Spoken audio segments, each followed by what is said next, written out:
folks, and welcome to Subjective Thoughts. And our comic for today is Teenage Mutant Ninja Turtles / Usagi Yojimbo, WhereWhen, Issue 1 by IDW. Now there is fighting, killing, robots, destroying robots, and time travel in this one. So if you are in any way squeamish, you have been warned. Also, spoilers. Alright, here's the creative team.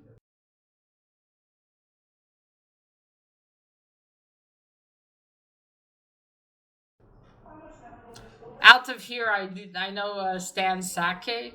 I follow him on Instagram as well. And I think maybe I remember the hi-fi design from somewhere. I could be wrong though, but that's about it. I'm not sure. Is Stan Sake the creator of Usagi Yojimbo? Maybe. I should look that up later. Right. On to the comic. So this is a new... I think it's going to be a short series. I think there's about 3 issues now. But yeah, it's a new series featuring both the Turtles and Usagi Yojimbo. I saw it when Kamikaze posted and I was like, ooh, I totally want to check that out since I do love the Teenage Mutant Ninja Turtles. Well, at least the 2003 version. That was the animated series. And Usagi Yojimbo as well. Oh, and this is I'll show you this now. A wraparound cover, actually. And let me show it to you like this. You see, it's got everyone.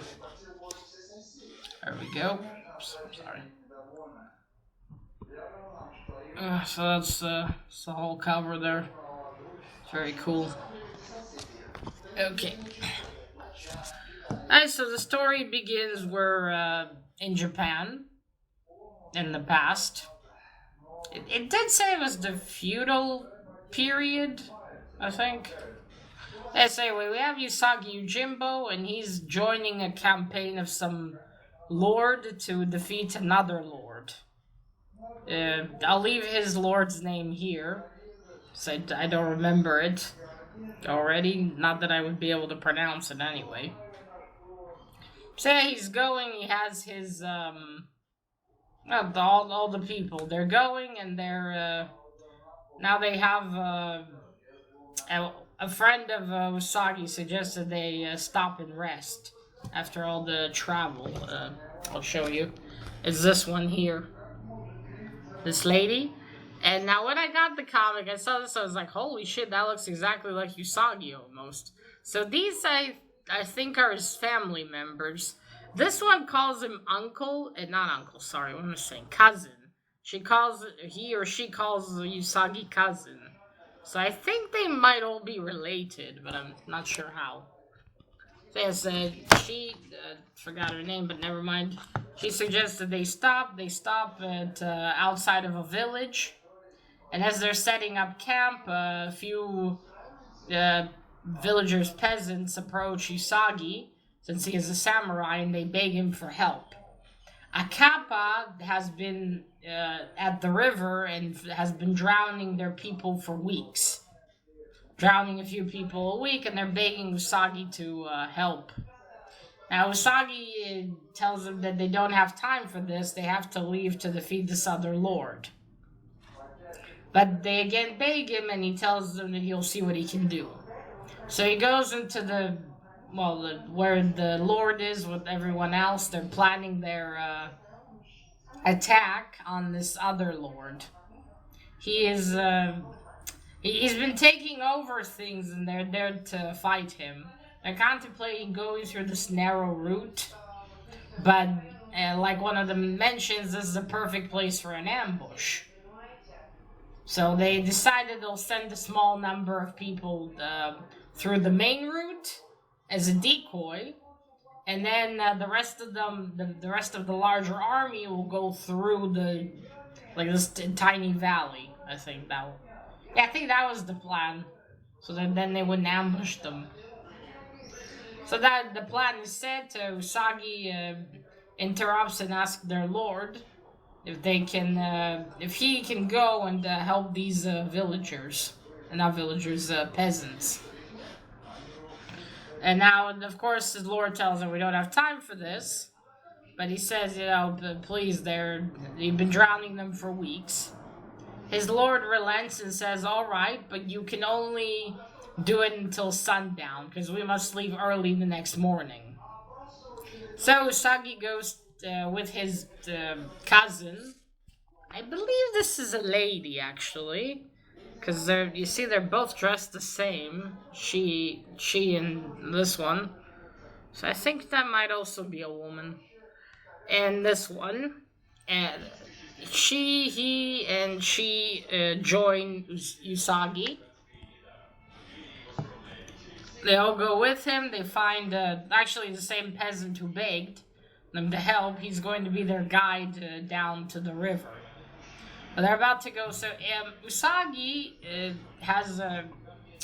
Okay, so it's like he and this the cat fox, whatever she's supposed to be, had some relationships. Had a relationship, I mean, maybe. Anyway, they had something, but she's now married to someone else. Because she says goodbye to her husband. He's part of the small party that's about to go be the decoy. So they go to the river, but it's very long, so they split up. Usagi and Tomo. Her name's Tomo. Usagi and Tomo go up the river, and his family members and the guide go downriver to find the kappa. A kappa is this, it's a spirit.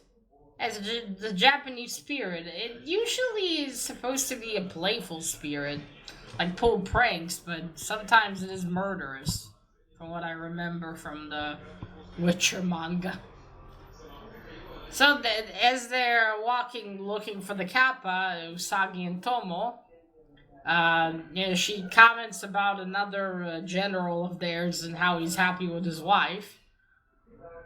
And Usagi says, you think, if you didn't marry this other guy, things could have worked between us. And she tells him not to breach the subject. And then she envies how happy this other guy with his wife.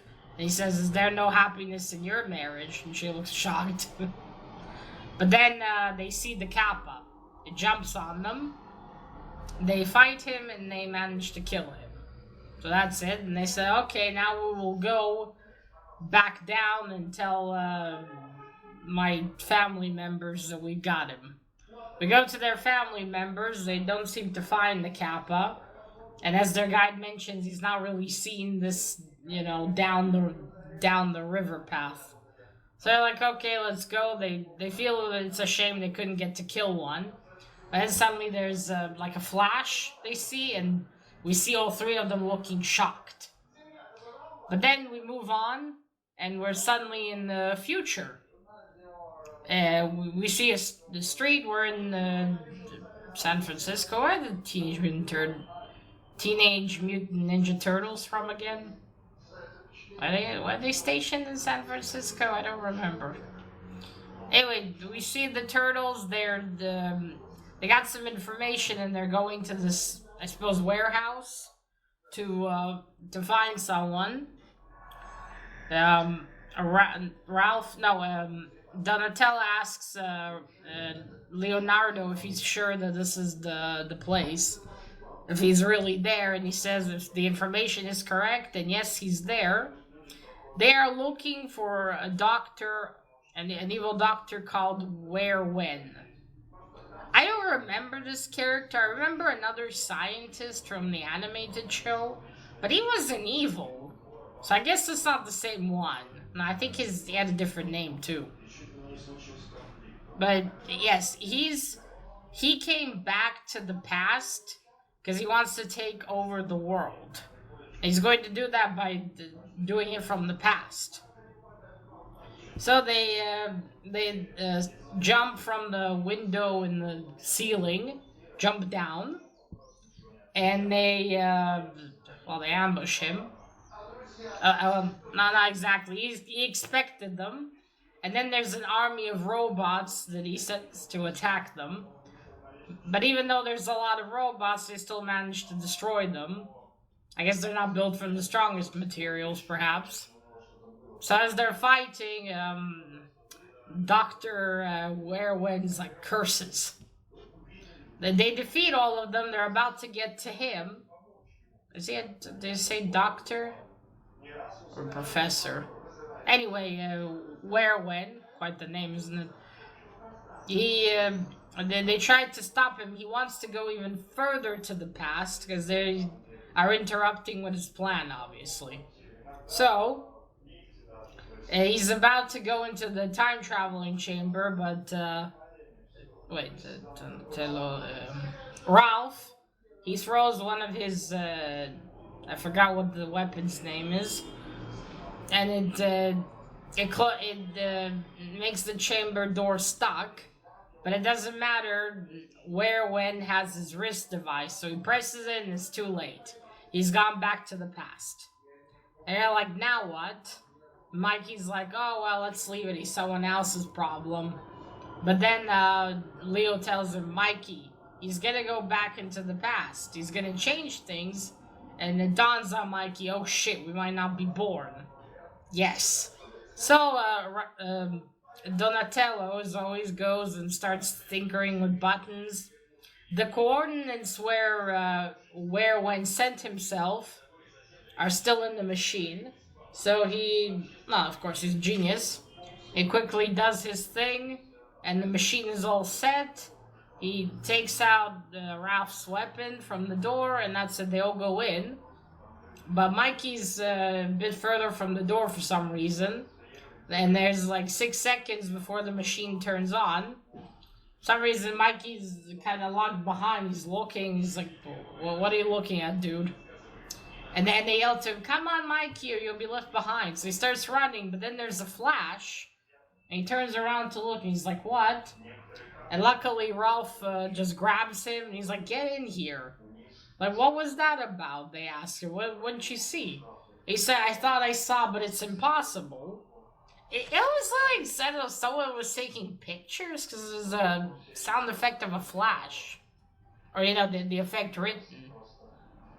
So, now it's either that or they say, oh, he's probably already changed things in the past. So we got there just in time, and then there's an even bigger flash, and they're like, oh, who says that? Leo says, oh, my head, where are we? And then Donatello says, or when are we? And then someone says, yells, and they turn and we see Usagi's family members. They're looking at them. They're like, prepare to die, Kappas. And all the turtles look at them shocked. And Usagi's family members look at them with determination. And that's it. To be continued. Well, that was the story. Alright, let's go with the cover. It's a Stan Sackett cover, which, if you know his art style, you can immediately tell. I did show it already, but I'll show it again. Fuck it. Yeah, I like the cover. Not fussed about... Yeah, see the signature. I'm not fussed about wraparounds. It's pretty cool. You see you got the family members and these blizzard things. It's kind of hilarious because they ride horses, Usagi and all the others, but they're all humanoid animals. That's cool. I like the background color, I will say. Really brings out all the rest of them. And you can tell it's the 2003 version because they all have different green colors. The turtles, I mean. They all have different shades of green like they did in the cartoon. And there's Usagi, although he's not dressed like that. So I love the cover. Alright, on to the story. So this was a pretty good first issue. Very good, actually. We got some Usagi Yojimbo, we got some turtles. Can easily understand what's happening.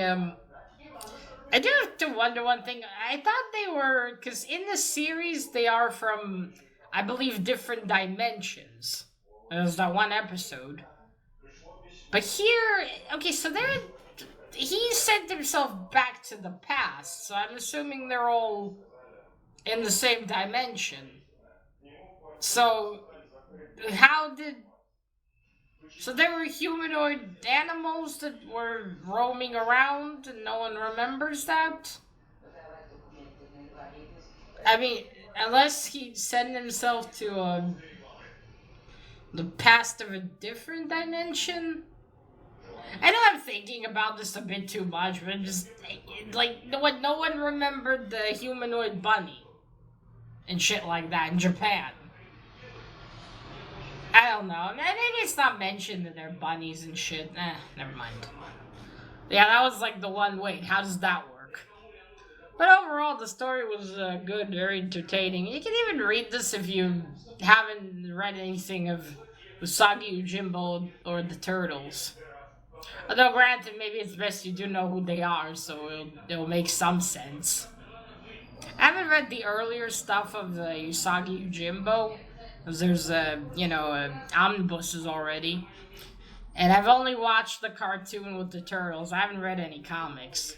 But this is my favorite version of them. So, it's cool that they went with this version, because I do love them there. But yeah, other than that, I don't know that much, and I don't fully remember the cartoon, or the animated series. But still, I do love Usagi Yojimbo, and I do love this version of the Turtles. And this was a very cool start. I definitely look forward to issue 2, which I already ordered. Cause yeah, I want to see where this is gonna go. Like, where is WhereWhen? What has he already managed to do while in the past? And also, how the fuck are the Turtles gonna get back to their own time? I'm assuming they're going to need to hope that nothing happened to WhereWhen's wrist device, because then they could use that to travel back to their time. But we shall see. It's a bit too soon to think about that problem. I reckon they didn't really consider it, now did they? Although again, maybe Donatello thought about it. It's like, oh, it has the wrist device, we'll just need that. I also want to know from what era WhereWhen is. I keep wanting to call him WhenWhere. Well, that is left to be seen. But besides that, a good starting issue. Very interesting. Oh, and I forgot, I was going to show you the art style inside. Stan Saki also did the interior too. Alright, so now I can only show you a few pages though. So you see that's Usagi, that's Tomo, that's their lord. He's a panda, but not a fat panda. Ah, there we go, that's his name. Well, I would have left it already in the beginning anyway. There we go. There's Tomo, you see everyone. There's his family members. Again, the one in orange calls him cousin. And I'm not sure if the one in green is also his cousin. Whoops, sorry. You can see. There they are. They're begging for help with the kappa. I do like Stan Saki's art style. His faces are hilarious a lot of the times. So you can see. There they are. So yeah, the art is good, especially if you like Stan Saki's style. Look, there's that lizard thing. I guess they're going to eat it. But isn't there riding horses? I just wonder, is there like a humanoid horse somewhere? Does they even have a fucking bloody rhino? Look. A rhino who's married to a cat, so I don't know what to tell you. The logistics of this world interest me. How do they have children? I want to know that. Though some part of me doesn't. But mainly I do want to know how that works. But yeah, anyway. If you like the Teenage Mutant Ninja Turtles and Usagi Yojimbo, I definitely recommend you pick this one up. Because I feel like going to be a really nice, short, and interesting story. And, Especially if you like time travel as well. There'll be that too. Alright, so that is it, folks. Let me know what you thought of this one, if you also picked it up. Did you like it? Did you not? Let me know in the comments down below. And remember, collect what you're passionate about and share it on YouTube. Bye!